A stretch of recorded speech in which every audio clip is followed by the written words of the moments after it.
বন্ধ হয়ে গিয়ে ইউটিউব দিয়ে এরকম সাংবাদিককে যেমন বাড়ির সামনে রুটি দিলে কেউ কেউ সকালবেলায় লেজ লড়ায়, এদেরকে রুটি দিয়ে কেনা যায়, পয়সা দিয়ে কেনা যায়। বিশ্বাস করবেন না এই বিজঙ্গলগুলোকে, এরা আপনাকে বিভ্রান্ত করতে এসছে।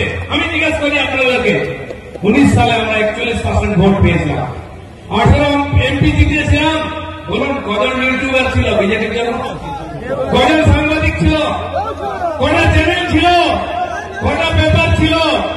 সারা দুনিয়ার বিরুদ্ধে টিএমসি চোখ লাগানোর বিরুদ্ধে লড়াই করে আমরা বিজেপিকে জিতিয়েছিলাম, প্রতিষ্ঠিত করেছিলাম। এই শয়তানের বাচ্চাগুলো জগৎ থেকে বিজেপির বন্ধু হয়েছে, আমরা হেরে চলেছি। ভোট নামছে, সিট নামছে, কোন পত্রিকা, চ্যানেল, ইউটিউব লাগবে না। আপনার আমার কোন এই কবজির জোর এটাই বাংলার পরিবর্তন করবে। কি বিশ্বাস আছে তো? বিশ্বাস আছে তো? তাই বন্ধুগণ, কিছু ইউটিউবার, কিছু রিপোর্টার, কিছু বুদ্ধিজীবী ইদানিং খুব হিতৈষী হয়ে গেছে, আপনজন হয়ে গেছে। বিজেপি আমাদের চেয়েও বেশি ভালোবাসে, বিজেপি নিজের মা বাপের চেয়েও বেশি ভালোবাসে। আর সকাল সন্ধ্যা আমাদেরকে বিভ্রান্ত করে, এ চলে যাচ্ছে, ও চলে যাচ্ছে। কিছু কিছু বেজন্মা আছে, তারা বলে টিএমসি কি করা উচিত, আরএসএস এর কি করা উচিত, দিলীপ ঘোষের কোথায় যাওয়া উচিত, তাকে কি গাইড করা উচিত। আরে বেজন্মার দল, বিজেপি চিন্তিত তোদের আরো কয়েক পুরুষ লাগবে। জেনে রাখুন, তামিলনাড়ুর বুদ্ধিজীবী এর থেকে সাবধান থাকবে না, চাটুকার সাংবাদিক সাবধান থাকবেন, ভ্রষ্টাচারী নেতা এর থেকেও সাবধান থাকবেন। বিজেপি যারা বসে আছে কারো নামে কোনো কমপ্লেন করতে পারবে না কেউ। লড়াই করেছি দিলীপ ঘোষ।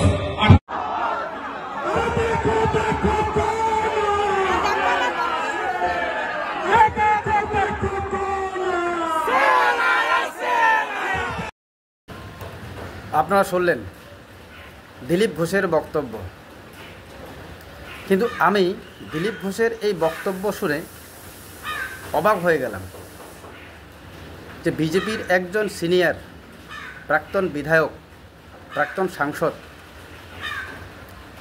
এবং যিনি দাবি করেন, এবং আমরা সকলেই জানি যে পশ্চিমবাংলায় বিজেপিকে খাড়া করেছেন এই দিলীপ ঘোষ।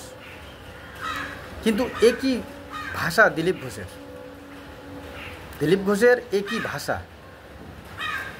কারণ 21শে জুলাইয়ে একটা চমক হবে, সোশ্যাল মিডিয়ায় আগের থেকে ভাইরাল হয়েছে, এবং সাসপেন্স রেখে দিলীপ ঘোষও কিন্তু মিডিয়ার সামনে বক্তব্য দিয়েছেন। আপনারা সেই বক্তব্য আগেই শুনেছেন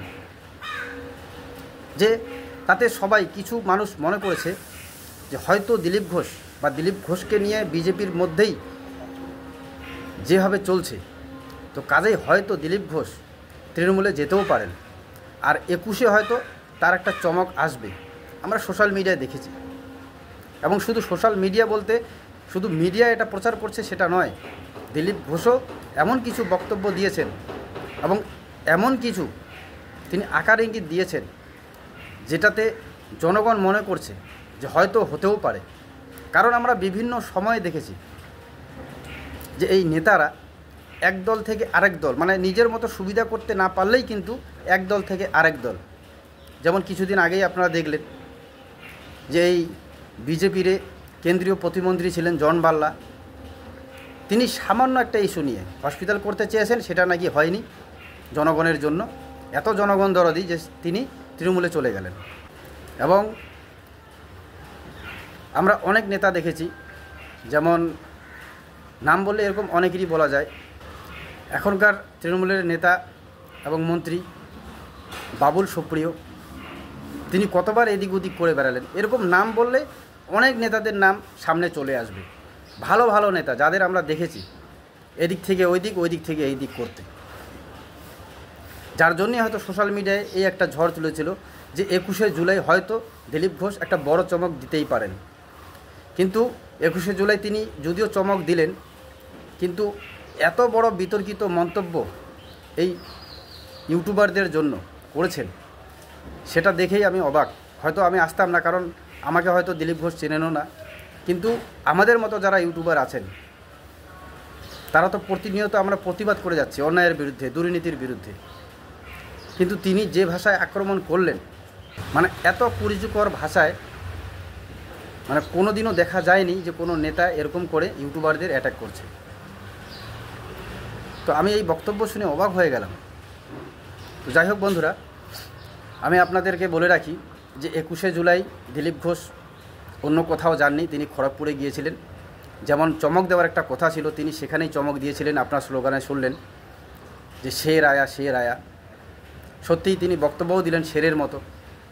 জানি না, যদিও আমার মন বলছে যে এটা শেরের বক্তব্য হতে পারে না, কারণ কোনো একজন প্রতিনিধি এই ধরনের ভাষা ব্যবহার করতে পারেন না।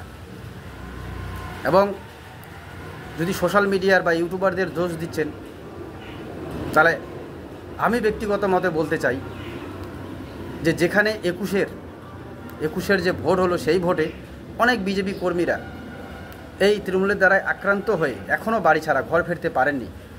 তারা সাধারণ কর্মী, ব্লক স্তরে বুথ স্তরের কর্মী, তারা এখনও বাড়িতে আসতে পারেননি।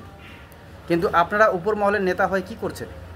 দীঘার জগন্নাথ মন্দিরে মুখ্যমন্ত্রীর সাথে নতুন স্ত্রী নিয়ে আপনি চলে গেলেন দেখা করতে, সৌজন্যমূলক। আপনারা বড় বড় নেতারা সৌজন্যমূলক সাক্ষাৎ করবেন, আর নিচু স্তরের কর্মীরা এই বিজেপি পার্টিকে দাঁড় করতে গিয়ে তারা ঘরে ফিরতে পারছে না। তাদের জন্য কি করছেন? যা সাফাই দিচ্ছেন সব তো নিজের জন্যে। তার মধ্যে আবার ইউটিউবারদের আপনি এই ভাষায় আক্রমণ করছেন, কি বলবেন? তবে আমি ব্যক্তিগত মতে বলতে চাই, আপনি যেভাবে চমক দেখানোর নাম করে জনগণকে বিভ্রান্ত করে ঠিক আপনি খড়গপুরে সভা করলেন, কেন 26-এর ভোট এখনও অনেক দূরে, ঠিক সময় মতো আপনি কাটিং খাবেন না তো? তখন কি বলবেন? সেটাই দেখার পালা। কারণ আমরা সাধারণ যারা ইউটিউবার আছি, যাদেরকে আপনি এই ভাষায় মন্তব্য করলেন, সবাই দেখে আছে আপনার দিকে, যে বাদবাকি নেতাদের মতো আপনিও সেরকম করবেন না তো? সেটাই দেখার। তো যাই হোক বন্ধুরা, আপনারা ভিডিওটি দেখলেন, আপনারা আপনাদের ব্যক্তিগত মত কমেন্টে অবশ্যই জানাবেন। কারণ পশ্চিমবঙ্গের রাজনীতিতে কোনো বড় নেতা দল পাল্টানো এটা একটা সামান্য ব্যাপার হয়ে গেছে। যেখানে সাধারণ কর্মীরা বাড়ি ফিরতে পারে না, সেইখানে এই বড় বড় নেতারা সৌজন্যমূলক সাক্ষাৎ করে। আপনাদের মনে আছে হয়তো জলপাইগুড়ি জেলার ক্রান্তি ব্লকের ঘটনা। জলপাইগুড়ি জেলার বিজেপি নেত্রী এবং ক্রান্তি ব্লকের পঞ্চায়েত সমিতির সভাপতি সৌজন্যমূলক সাক্ষাৎ করেছিলেন রাত্রেবেলা অর্ধেক রাস্তায়, এবং সেখানে কিন্তু সেই বিজেপি নেত্রীও সাসপেন্ড হয়ে গেছেন, এবং তার দুদিনের মধ্যে তৃণমূল সভাপতিও তিনিও কিন্তু সাসপেন্ড হয়ে গেছেন। তো এরা যদি সৌজন্যমূলক সাক্ষাৎকারের জন্য সাসপেন্ড হয়ে থাকেন, তো বড় নেতারা কেন হবেন না? সেটাই হচ্ছে সবথেকে বড় প্রশ্ন। কারণ সবসময় দেখা যাচ্ছে যারা বড় তাদেরকে সবসময় কিন্তু সেভ করা থাকে, যারা নিচু স্তরের তারাই বাড়ি ছাড়া হয়ে থাকে, তারাই সাসপেন্ড হয়ে থাকে। যাই হোক, আমার মতের সাথে যদি আপনারাও একমত হন তো কমেন্টে অবশ্যই জানাবেন, এবং সাথে সাথে এটাও কমেন্টে জানাবেন যে দিলীপ ঘোষের এই মন্তব্য কি বলবেন আপনারা। তো যাই হোক, ভালো থাকবেন, সজাগ থাকবেন। জয় হিন্দ, জয় বাংলা।